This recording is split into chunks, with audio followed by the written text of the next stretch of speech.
मी म्हणलं आज सकाळी नाश्त्याला बनवून छानपैकी चिला. मग चिला बनवायला घेतला मी. आमचं अचानकच ठरतं की आम्हाला बाहेर जायचं आहे म्हणून. मला जायचं होतं आज हॉस्पिटलला. माझ्या नकाला झालं होतं धोका, मग आज हॉस्पिटलला जायचं होतं.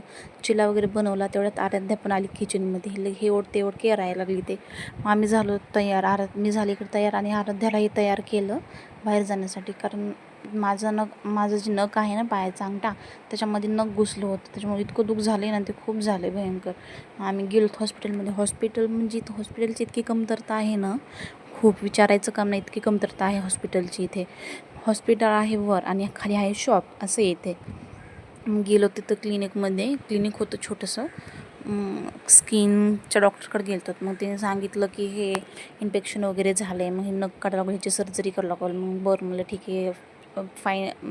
टॅब्लेट वगैरे दिल्या त्यांनी 8 दिवसाच्या नंतर या म्हणून सांगितलं. खाली होती शॉप, त्याच्यासाठी म्हटलं काहीतरी घ्यावं, ड्रेस वगैरे घेतला त्याच्यासाठी मी. मग घरी आलो जवळ की इथं झाला लगेच पाऊस सुरू. 5च मिनिट झाला असेल घरी येऊन की लगेच पावसाची सुरुवात झाली. तर भेटूयात उद्या. थँक्यू. Bye bye.